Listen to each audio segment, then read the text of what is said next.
In-N-Out is a cultural phenomenon. Pretty much all they sell is burgers, fries, hot chocolate milkshakes, and t-shirts and socks. In-N-Out Burger's first location was opened in the Los Angeles suburb of Baldwin Park, California in 1948 by the Snyder family. The restaurant was at first a drive-thru, just like you would see at most 50s style diners like Mel's Drive-In.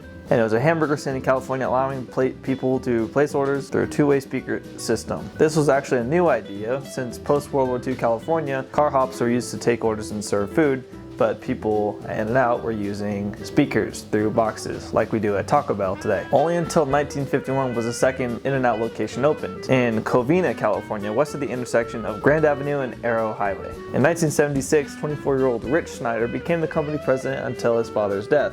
Along with his brother Guy, Rich had begun working in his father's In-N-Outs at an early age. Over the next 20 years, the chain experienced a rapid period of growth under Rich's leadership and expanding to 93 restaurants. When Esther Snyder died in 2006 at the age of 86, the presidency passed to Mark Taylor, former vice president of operations. Taylor became the company's 5th president and first non-family member to hold the position. Although he does not have ties to the family, the company's current heiress is Lindsay Snyder, daughter of Guy and only grandfather of Esther and Harry Snyder. Wanting to expand their company to different restaurants around the United States, the company opened locations in Arizona, Reno, Sparks, and Carson City. In-N-Out became a huge success in these new locations, because I guess whenever a place is hot or you could see palm trees there, and In-N-Out could be there too. The store opening in Tucson, Arizona broke company records for the most burgers sold in one day and the most sold in 1 week. And in 2008, In-N-Out expanded into a 4th state by opening a location in Washington, Utah. And more locations opened up in 2010, like in West Valley, West Jordan, Centerville, and Riverton. In 2005, In-N-Out opened its 300th restaurant, which is located in Anaheim. As of March 2020, we now see locations as north as Oregon, Idaho, Utah, Colorado, Texas, Arizona, Nevada, and California. If you're outside those areas, you don't know what true love to a Californian looks like. You walk outside pretty much anywhere in Utah and you find In-N-Out, or if you make the trek down to the empty suburb that used to be California, you will find In-N-Outs everywhere. In fact, I'm from a town called Lincoln, California, and there's an In-N-Out that opened there just not too long ago, and my family has not stopped going there since. But as we look at the culture surrounding In-N-Out, it's easy to see why it's so popular. It's like Raising Cane's in the fact that they specialize in only one food item, burgers and fries and shakes, but mostly just burgers and fries. Granted, their fries aren't the best, but that's neither here nor there. In-N-Out has a motto of, if it's not broke, don't fix it. Their burgers are good, people keep going to get them.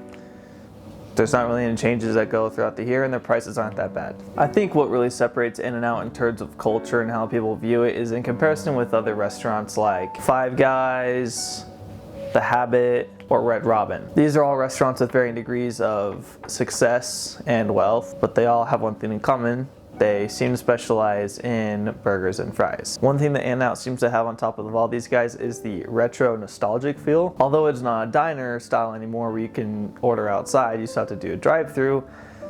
There are still neon signs, and it has the same design throughout every restaurant throughout the United States. People go to them all the time. The atmosphere is very social. People meet up here all the time because the prices are nice, and sometimes all you just want is a good burger and maybe not so great fries. Apparently the only menu items to ever have been added to In-N-Out's menu is light pink lemonade and cherry Coke. These are the first 2 menu items since 2018 when In-N-Out added hot cocoa, and the hot cocoa is made with chocolate from Ghirardelli, a famous California chocolate maker. In-N-Out also has some price changes in response to increased labor costs. In-N-Out is known for its hot burgers and french fries and has not added products like chicken or salads to its menu since 1976.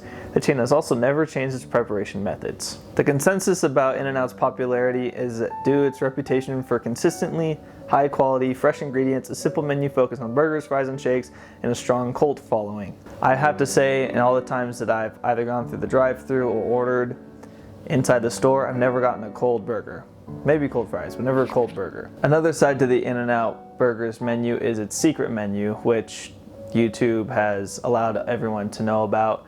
You can receive items like the Flying Dutchman, which is 2 hamburger patties with 2 cheese slices in between. There's also Animal Style, which I get every time, where they add extra onions, you get 2 extra slices of cheese, 2 patties, and I believe the hamburger is grilled in mustard. It's pretty good.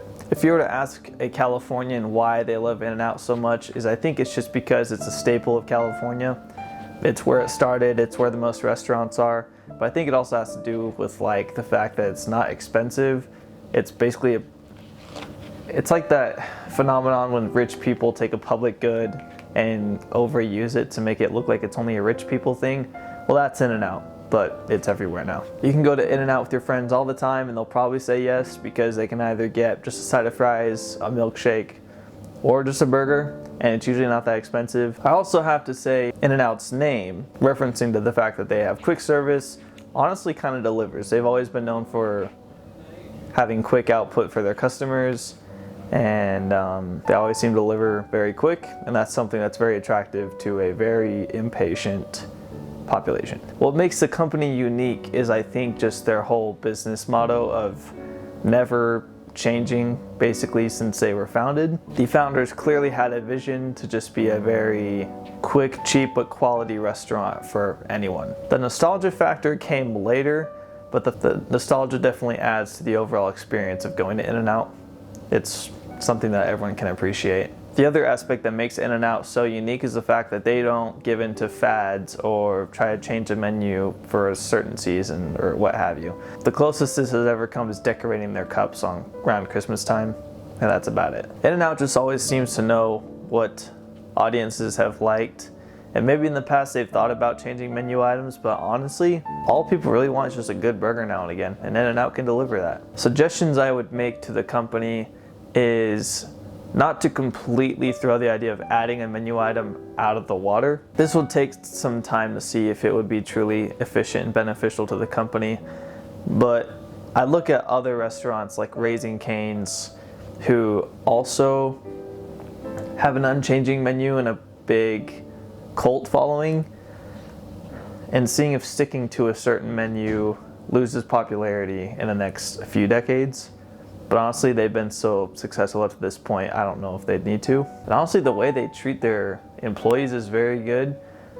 I'd say second to Chick-fil-A, they have the best customer service from employees. They're very kind, very efficient, and very quick. I've never seen an In-N-Out worker give me bad attitude. They're always very nice. My only suggestion would be they always have crowds, and they always have lines that are very, very long in the drive-thru to get an In-N-Out burger. My suggestion would be, before you open, like, design a better parking lot so that people aren't parked so far into the parking lot that they're almost hitting the JCPenney just across the way. Currently in Orem, the In-N-Out location line for the drive-thru goes so far out, it blocks so many people from being able to park. I feel like with how much money they make as a company, they could invest in some way of better organizing the line. Usually it's quite manageable, but there's almost always cars spilling out and causing minor traffic jams. They could fix that. But as of the image and the overall uniqueness of the company, I don't think they should change a thing. They're very confident that they know people like their food, their service, their overall vibe as a company, their cultural phenomenon. The only reason they would ever need to change is if their popularity goes down and they need to adapt to the times, maybe with a new menu item or rebranding. They are a solid company with no signs soon of losing their cult following and their popularity. Overall, In-N-Out is just a fun restaurant to talk about, and Californians are proud that they always have had one literally just down the street from their house. And they have a solid company model that puts the customer first.